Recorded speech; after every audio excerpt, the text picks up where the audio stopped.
Hello, xin chào các bạn. Rất vui được gặp lại các bạn ha. Và hôm nay Phương sẽ làm một cái tip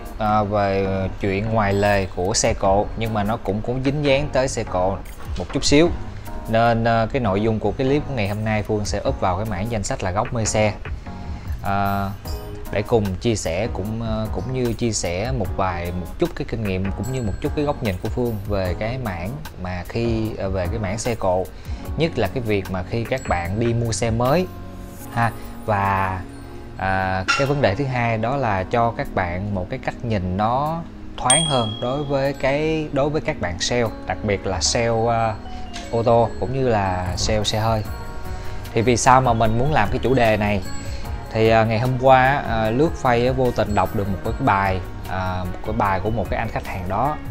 Ảnh mua một cái chiếc xe của cái hãng A đó, và ảnh mua qua cái hình thức là trả góp. Thì cái nội dung chia sẻ của cái bài viết của ảnh thì ảnh than phiền, ảnh khá là bực bội về cái sự hỗ trợ của cái bạn sale, cái bạn mà bán chiếc xe đó cho ảnh hay nói riêng, cũng như cái showroom đó nói chung. Và cái thứ hai nữa là cái phần về cái mảng cái việc ngân hàng. Và hai cái bộ phận này nó không hoàn toàn hỗ trợ cho cái anh khách hàng này tối đa, mà nó luôn xảy ra nhiều cái vấn đề. Và khi cái vấn đề nó xảy ra thì bên ngân hàng đá qua cho bên showroom, thì showroom đá lên bên cho ảnh. Thì ảnh ở cửa giữa ảnh cứ gặp những cái khuất mắc như vậy các bạn, rồi mãi cho tới ảnh vẫn không nhận được xe đó. Mặc dù là ảnh đã làm đầy đủ tất cả những cái quy trình cũng như cái nhiệm vụ của ảnh rồi, thì cái việc còn lại của hai bên này thôi. Nhưng mà hai bên này cứ đá qua đá lại làm cho ảnh vẫn không nhận cho tới giờ này phút này ảnh chưa nhận được xe. Và ảnh cảm giác là đại diện của hai cái bộ phận này làm ăn quá là bát nháo đó. Đó là câu chuyện thứ nhất về cái mảng là khách hàng đi mua xe nhưng mà qua bên mua phương thức là trả góp đó. Và cái câu chuyện thứ hai là câu chuyện anh này mua một chiếc xe của hãng B, và anh này mua xe qua cũng hơi hình thức ngân hàng luôn các bạn đó, qua hình thức ngân hàng luôn. Và cái vấn đề mà anh ta bực bội nhất đó chính là cái trình độ cũng như cái sự mà hiểu về chuyên môn, hiểu về sản phẩm của chiếc xe. Khi mà anh ta mua chiếc xe đó thì nhờ các bạn đó tư vấn những cái chi tiết, nói chung là anh hỏi cũng hơi chi tiết á, thì bạn sale này trả lời áp đúng hay là qua loa cho có, chứ không có kiểu như là pro như là dân kỹ thuật đó. Thì cái thứ đó, cái việc đó nó làm cho anh này cũng hơi hoang mang, và anh ta cũng không thích. Theo như cái bài viết của anh ta nó là như vậy. Rồi kế đến là khi mà ngân hàng giải ngân cho anh ta thì anh ta gọi điện cho sale để lên nhận xe, thì cũng không được, cái bạn sale này cũng không hỗ trợ cho ảnh để ảnh nhận được xe, mà hẹn lượt, làm cho ảnh cũng cảm giác ảnh bực bội và không vui vẻ gì khi mà anh ta mua một chiếc xe mới. Đó là câu chuyện thứ hai. Và cái câu chuyện thứ ba là cái anh này đã mua chiếc xe rồi, đã mua một chiếc xe mới rồi, nhưng mà trong cái quá trình mà anh ta đang sử dụng á thì bị xe nó trục trặc gì đó, nó trục trặc gì đó và phải dừng xe ở giữa đường. Thì thay vì anh ta nên gọi cho bên bộ phận bảo hiểm thì anh ta không gọi, và anh ta gọi điện trực tiếp vô cho cái người sale, có nghĩa là người bán hàng, người bán cái chiếc xe đó cho anh ta, đại diện bán chiếc xe đó cho anh ta vào lúc giữa đêm khuya. Và anh ta viết lên một cái bài anh chê chắc là lúc chuẩn bị bán xe thì săn đón lắm, nhưng mà lúc bán xe xong rồi gọi điện thì không thèm bắt máy nào, dùng những cái ngôn từ nó cũng không có vui vẻ gì mấy các bạn. Thì tổng hợp ba cái câu chuyện đó, hôm nay Phương muốn làm cái clip này có một chút cái góc nhìn của cá nhân, hay là đối với xã hội hiện tại bây giờ, đối với ngành sale xe, để cho các bạn là phía bên khách hàng, để các bạn hiểu được rõ một chút xíu.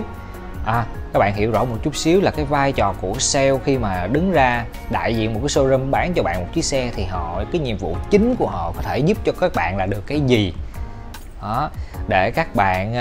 biết được những cái câu hỏi cần hỏi cho sale thẳng ngay từ đầu vấn đề khi mà các bạn mua xe ha. Và rồi thì Phương có một vài cái ý chính muốn chia sẻ đến cho các bạn thì nó như sau. Cái thứ nhất á, là bây giờ cái ngành xe của trong nước Việt Nam mình nó đang rất là phát triển. Tất cả các showroom mọc ra những cái thành phố lớn như nấm, và cái lượng mà những cái showroom đó tuyển những cái nhân viên sale vô rất là nhiều, rất là đông. Các bạn có thể gõ lên cái từ khóa là tuyển kinh doanh bán xe hay tuyển sale bán xe ở trên Fiverr ra rất nhiều kết quả các bạn. Tất cả các hãng xe lớn, Kia, Mazda, Merc, rồi Suzuki, rồi Mitsubishi, rồi Toyota, rồi Ford, rất nhiều. Và cái đầu vào để tuyển những cái bạn sale này vô á, thì chỉ yêu cầu là có bằng cao đẳng, từ cao đẳng trở lên. Ngoài ra cũng không có yêu cầu chính xác là có chuyên môn hay là học những cái ngành học của các bạn đó nó đúng với cái ngành về xe đó. Chỉ cần các bạn có bằng cao đẳng đại học trở lên là các bạn sẽ được tuyển vô, thậm chí có nơi tuyển trung cấp luôn. Nên và khi mà các bạn đó vào những showroom thì các bạn mới được, ở những showroom trao vào hãng thì được đào tạo nghiệp vụ, đào tạo về sản phẩm để cho các bạn biết rõ về sản phẩm, và để các bạn ra thực tế là các bạn đứng tiếp khách để bán hàng. Thì cái vấn đề ở đây Phương muốn nói là gì? Thì cái khả năng và cái trình độ mà chuyên ngành của các bạn sale đó nó cũng ở một cái mức là tương đối thôi các bạn. Có nghĩa là sau khi vào showroom rồi thì mới được đào tạo nghiệp vụ cũng như thông tin chi tiết của những cái sản phẩm mà các bạn chuẩn bị bán. Nên đòi hỏi những cái kinh nghiệm hay là những cái chuyên môn chuyên sâu, cặn kẽ, để cho các bạn đáp ứng được cái sự mà những cái câu hỏi của khách hàng thì nó nằm ở cái ngưỡng là 50 thôi các bạn, và các bạn cũng không yêu cầu cao hơn được. Phương điển hình cụ thể, các bạn thử hỏi đi, bây giờ các bạn vào một cái showroom, các bạn mua một chiếc xe, các bạn hỏi thử cái người bán xe cho các bạn có biết chạy xe không? Thì xin thưa các bạn, cái câu hỏi đó thì một cái showroom nó chỉ có đáp ứng được khoảng 50-50 thôi. Ví dụ như một cái showroom có 10 đứa sale thì hẳn là chỉ có 5 đứa biết chạy và 5 đứa lại không biết chạy. Thì thử hỏi các bạn, cái trải nghiệm và cái cảm giác lái, điều khiển một cái chiếc xe họ không có, thì làm sao mà họ có thể đưa ra những cái mà trả lời những cái câu hỏi mà phải yêu cầu là trải nghiệm thực tế cho các bạn được. Đó, các bạn hiểu mà ha. Rồi cái kế đến nữa là nhiều khi các bạn đó biết chạy xe, các bạn sale đó biết chạy xe luôn, có trình độ chuyên môn về chiếc xe ô tô cũng khá là dữ luôn đi. Nhưng mà Phương nói cho các bạn gì nè, cái gì phải là xài và trên tay một khoảng thời gian thì nó mới có được những cái kinh nghiệm và có những cái mà đáng cần ghi nhớ, gợi ý để lưu lại, để mà trả lời đến cho những câu hỏi cho khách hàng. Thì thử hỏi các bạn bây giờ, các bạn sale bây giờ thâm niên thì Phương không nói, thâm niên thì chắc có điều kiện người ta đủ để mua được một chiếc xe. Nhưng đối với những cái bạn sale mới ra trường, những cái bạn sale mới tập tành vào nghề, thì thử hỏi các bạn cái điều kiện đâu ra mà họ mua được một chiếc xe hơi mà họ sở hữu đó. Thì chạy chiếc xe thì nó khác, lên chiếc xe chạy bình thường thì không nói, nhưng mà để nói rành về một cái sản phẩm thì các bạn phải ôm nó thật lâu, điều khiển nó hàng ngày, thì phải có như thì nó mới có được những cái cảm giác và những cái kinh nghiệm khi mà sử dụng, rồi mới trả lời được những cái câu hỏi mà nó thiên về những cái mảng mà phải yêu cầu là các bạn phải có được chiếc xe đó ha. Đó là hai cái yếu tố mà Phương muốn nói về cái mà sự hiểu biết chuyên môn của các bạn sale. Thì nó vẫn nằm ở một cái ngưỡng vừa đủ để trả lời, đáp ứng được cho các bạn những câu hỏi cơ bản thôi. Các bạn phải hình dung rồi, những câu hỏi cơ bản thôi. Rồi, và kế tiếp cái vấn đề thứ hai Phương muốn nói là bây giờ cái tình hình của các bạn sale, cái nhiệm vụ chính của các bạn sale nó không phải là giải đáp chuyên môn kỹ thuật về chiếc xe đó cho bạn nữa đâu, mà Phương thấy rằng cái nhiệm vụ chính của các bạn sale chính là đứng ra đại diện showroom để làm giấy tờ cho khách hàng khi mà khách hàng mua một chiếc xe mới thôi các bạn. Thì Phương thấy đây là cái mà nó rõ ràng nhất. Có nghĩa là ở cái mảng này nó đòi hỏi các bạn sale phải là thật tâm, thật thà đó, Thật ra đây là sao? Ví dụ như bây giờ trong kho có xe, báo với khách chị cái chiếc xe này có nè, chị lấy là nếu mà chị mua thì chị đi xem xe và chị cọc là chiếc xe này em sẽ tiến hành là làm thủ tục để bàn giao cho chị. Còn ngoài ra có những cái bạn sale bây giờ rất là lương lẹo, chỉ vì chạy theo doanh số, chỉ vì ABC á ớ bờ cờ gì đó mà họ rất là lương lẹo, họ không có thật thà trong cái quá trình mà trao đổi mua bán với khách hàng. Xe không có, không nắm được thời gian chính xác để có xe. Khuyến khích khách hàng chốt cho đã, cái tới ngày không có xe để giao. Lần 1 không có xe giao, lần 2 không có xe giao, lần 3 không có xe giao, và lần cuối nếu mà giờ không được nó trả lại cọc. Đây là trường hợp rất là nhiều các showroom đang thực hiện. Có nghĩa là khi mà trong hợp đồng ký rồi tới ngày hẹn không có xe giao cho khách thì chỉ có biết là trả cọc thôi. Còn ngoài ra không có một cái chú thích, không có một lục phụ nào điền vô là khi mà không có xe giao thì sẽ đền bù thiệt hại cho khách hàng gì hết. Không có. Đây là những cái trường hợp mà khách hàng cần phải lưu tâm đó, lưu ý. Và bây giờ đi mua xe nó không phải mua cái sản phẩm tốt hay sản phẩm xấu, mà bây giờ quan trọng là gặp được sale tốt hay sale xấu thôi. Khi mà các bạn gặp một người sale tốt, họ thật thà với bạn, họ thẳng thắn với bạn, nói chị bây giờ chiếc xe này bây giờ bên em đang có 2 chiếc, chị em có 1 chiếc đó, chị có cần gấp không? Nếu chị cần gấp chị chốt thì em sẽ tiến hành làm thủ tục để cho chiếc xe này bàn giao chị sớm. Chị hiện tại bây giờ xe này của em không có, dự trù là trong tháng đó nó có, nếu mà chị không gấp thì có thể gần tới đó em có xe em call là gì chị được không, đỡ phải tốn thời gian chị cọc hay là phải tốn thời gian chị đi tới đi lui được không? Không, rất hiếm khi các bạn gặp những cái sale được thật tâm thật lòng như vậy. Và khi mà các bạn gặp được những cái sale mà thật tâm,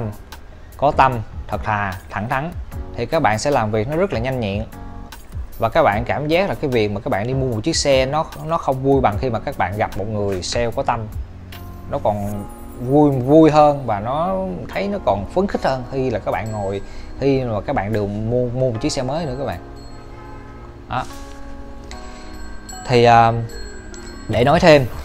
thì ngoài cái việc mà các bạn sale đó thật thà trong cái công việc của họ, thật tâm trong cái công việc của họ đối với khách hàng, có nghĩa là họ lúc nào họ làm việc họ cũng đặt cái nhu cầu và cái nguyện vọng của khách hàng lên ở phía trên hơn là những cái chỉ tiêu, những cái con số ở showroom đưa cho họ. Thà họ đặt quyền lợi của khách hàng lên ở phía trên để được khách hàng vui lòng, khách hàng tín nhiệm, còn hơn là họ chạy theo những cái doanh số đó, những cái con số chỉ tiêu ở những cái mỗi showroom giao cho cụ thể cho sale đó. Và kế tiếp là cái việc ngoài cái việc mà cho các bạn biết những cái thông tin xe mới hiện tại bây giờ có xe sẵn hay không, và xe sắp tới mà giao là xe dự trù trong tháng mấy, tuần cụ thể là tuần mấy của tháng, rồi mấy tháng đó, rồi khi xe về thì sẽ có những cái phiên bản nào, màu gì đó. Thì ngoài những cái việc cung cấp những cái thông tin đó cho các bạn thì ngoài ra sale còn có một cái vai trò rất là quan trọng. Cái vai trò đó chính là gắn kết, giúp các bạn tìm được cái ngân hàng cho vay tiền để mua xe trả góp với cái lãi suất tốt đó, với cái thủ tục đơn giản, với cái pháp lý đơn giản và với một cái sự minh bạch rõ ràng. Phương đã từng đi mua xe rồi và cũng mua qua hình thức trả góp. Tuy nhiên trong cái quá trình đó Phương bực bội nhất ở một việc, đó chính là về cái phía ngân hàng đó. Tới phút 90 rồi mới nói ra cái vụ là bảo hiểm, mình phải mua bảo hiểm khoản vay 10 mấy triệu á. Thì sau khi Phương tra hỏi thì đây là cái việc nó rất là bình thường và việc là phải có. Tuy nhiên tại sao ngay từ đầu lúc mà hai người đại diện ở bên ngân hàng tới nhà mình để trao đổi về cái vấn đề khoản vay của mình, tại sao không ai nói cái vấn đề đó hết? Tới phút mà chuẩn bị giải ngân rồi á lại nói. Thì đây là cái việc mà Phương thấy nó có phần nó không có chuyên nghiệp đó. Thì đa số hiếm có cái ngân hàng nào mà nó làm việc thẳng thắn ngay từ đầu lắm các bạn. Quên này thiếu kia tại vì ABC, tại vì A ớ bờ cờ. thì chắc cho Phương nghĩ là cái phong cách làm việc của người Việt mình nó từ nào giờ nó vậy á. Thì ở cái vai trò này nè là cái người sale rất là quan trọng. Tại vì sao? Người sale sẽ biết là ở cái ngân hàng nào có cái lãi suất tốt, cái thủ tục đơn giản và có cái tính minh bạch, không có lương lẹo, không có A B C gì á, tốt nhất để giới thiệu đến cho các bạn. Nếu các bạn đã biết một cái ngân hàng nào rồi thì các bạn chỉ cần việc hỏi sale là ở chỗ của em có liên kết với cái ngân hàng này không, thì cái phần còn lại là các bạn giải quyết. Nhưng nếu mà các bạn lần đầu tiên các bạn còn không biết ngân hàng nào thì các bạn phải nhờ các bạn sale đó, và các bạn sale đó sẽ giúp các bạn lựa chọn ra một cái ngân hàng tốt nhất đó. Và sau khi các bạn được sự giới thiệu của bạn sale của ngân hàng đó thì các bạn sẽ làm việc trực tiếp với cái phía bên ngân hàng. Phía bên ngân hàng sẽ yêu cầu các bạn bổ sung hồ sơ gì và làm những gì thì các bạn sẽ làm theo đó. Nhưng trước khi làm cái gì đó thì các bạn phải có một cái buổi nói chuyện trực tiếp với phía bên ngân hàng. Ngân hàng yêu cầu cái gì, bạn đáp ứng được cái gì đó, và chính xác là cái khoảng thời gian giải ngân của phía bên ngân hàng bao nhiêu, rồi cái ngoài ra có còn phát sinh cái gì nữa không, phải cho các bạn biết đầy đủ trước khi các bạn bắt tay với nhau làm việc với nhau đó. Thì ở cái vai trò lần thứ hai này á, ở cái vai trò thứ hai này á, thì cái vai trò của sale rất là quan trọng nha các bạn. Có nghĩa là sale phải biết tìm cho các bạn một cái đơn vị ngân hàng nào làm việc tốt, lãi suất tốt, nói chung là những cái gì tốt nhất cho khách hàng thì sale phải biết lựa ra để giới thiệu đến cho khách hàng, đến cho các bạn ha. Đây là cái việc quan trọng nhất. Tại vì như cái trường hợp cái câu chuyện đầu tiên hồi nãy Phương nói, chỉ nói chung là khi mà các bạn đã gặp một cái sale không có tâm, rồi lại làm việc đối với một cái ngân hàng mà nó không có rõ ràng minh bạch gì giấy tờ hay là khoản vay A B C thì nó sẽ hành các bạn đủ thứ rất là nhiều đó. Và cái cuối cùng Phương muốn nói để giải quyết cho cái câu chuyện thứ ba đó là như vậy nè các bạn. Khi mà các bạn mua một chiếc xe mới ha, thì lúc nào các bạn sale cũng có thể cho các bạn một cái card visit của một cái anh cố vấn dịch vụ của cái showroom đó. Và cái nhiệm vụ của cái anh cố vấn dịch vụ này là giải đáp những thắc mắc của các bạn khi sử dụng chiếc xe và khi gặp sự cố chiếc xe đó. Khi gặp sự cố cái chiếc xe thì cái việc đầu tiên các bạn phải gọi cho đường dây nóng của bảo hiểm. Bất kỳ một cái tờ giấy bảo hiểm nào ở trên đó nó cũng in số đường dây nóng hết á, mà do đa số những cái chủ sở hữu mới hay là các bác tài mới họ không quan tâm, họ không để ý, họ không chịu đọc thôi. Trước khi mà các bạn chạy xe ở ngoài đường có gặp sự cố gì, ca quọ quẹt gì á, thì các bạn sẽ gọi đường dây nóng cho bảo hiểm, rồi bảo hiểm nó sẽ hướng dẫn cho các bạn làm cái gì kế tiếp đó. Rồi khi mà gặp sự cố về xe mà một cái gì đó mà các bạn nghi vấn là chiếc xe mình đang làm sai một cái thao tác gì đó, hay là chiếc xe nó có một cái lỗi gì đó mà các bạn muốn giải đáp liền về cái sản phẩm đó, thì các bạn sẽ nhấc máy lên và gọi vô cái số điện thoại của cái anh cố vấn dịch vụ đó. Anh sẽ giải đáp hết tất cả các bạn những cái thắc mắc mà các bạn của các bạn về chiếc xe ha, chứ không phải là nhiệm vụ của cái người sale nữa. Và khi xe gặp sự cố thì mình gọi cho bảo hiểm chứ không phải mình gọi cho sale nữa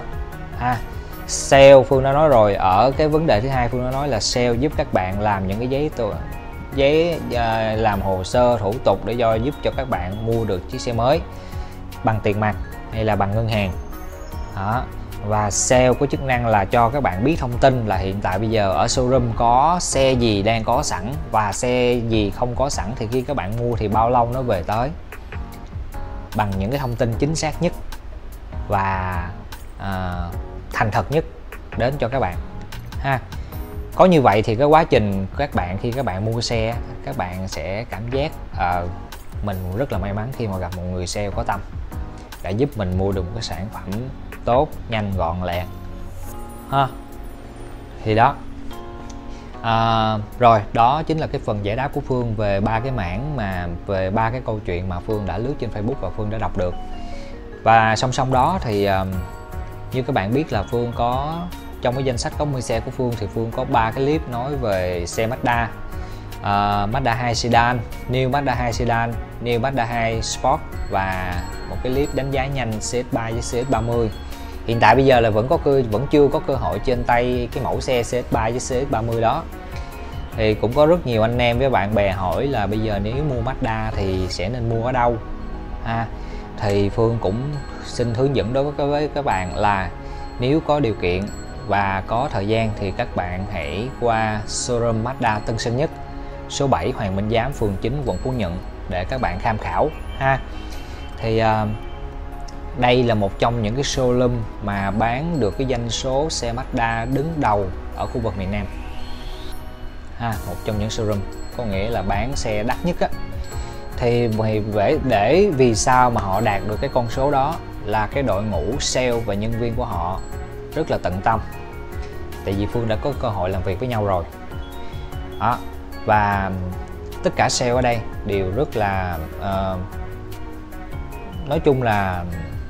cố gắng làm những cái gì trong khả năng của mình, cố gắng hết mức có thể làm những gì trong khả năng của mình để làm hài lòng khách hàng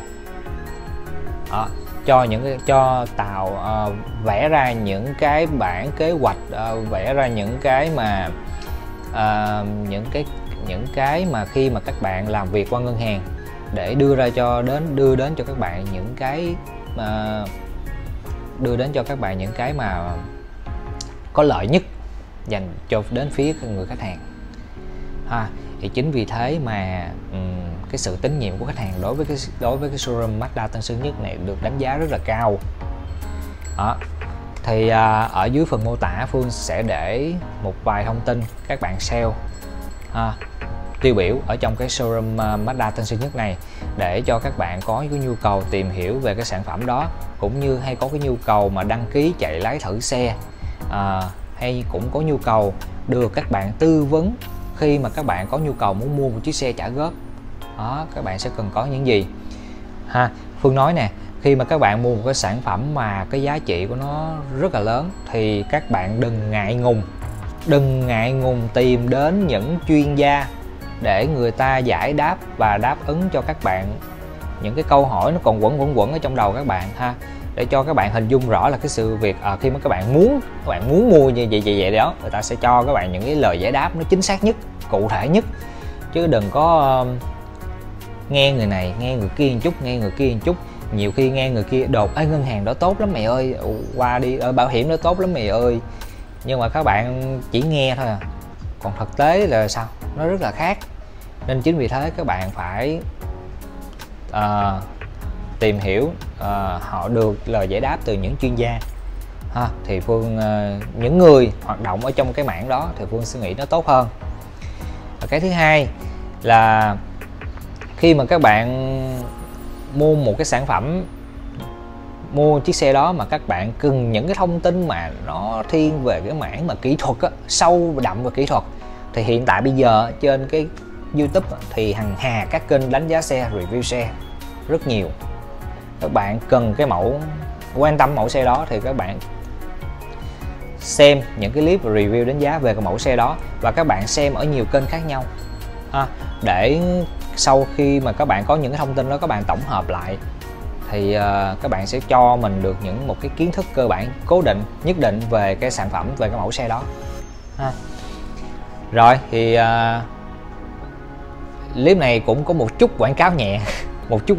không phải là quảng cáo nữa mà là thật sự là Phương chỉ giới thiệu đến cho các bạn thôi, để cho các bạn ở trong khu vực miền Nam có cái nhu cầu mà tìm mua xe thì tìm đến được một cái showroom mà có cái hậu mãi, cũng như được các bạn sale có tâm ở tư vấn cho mình, nó sẽ ổn hơn ha. Rồi Phương sẽ để một vài cái thông tin của các bạn sale ở dưới phần mô tả ha. Các bạn cần có nhu cầu ví dụ như là tìm hiểu về giá của chiếc xe đó nè, và các bạn muốn đăng ký lái thử nè, các bạn muốn tìm hiểu về cái việc mà khi mà các bạn mua chiếc xe nó trả góp như thế nào nè, thì đừng ngại ngùng, cứ gọi cho các bạn sale, các bạn sẽ giải đáp những cái thắc mắc đó cho các bạn một cách mà nó chuyên nghiệp trong chuyên môn của họ ha. Rồi clip tới đây là hết, xin hẹn gặp lại các bạn ở những clip tới nha. Còn bây giờ xin chào.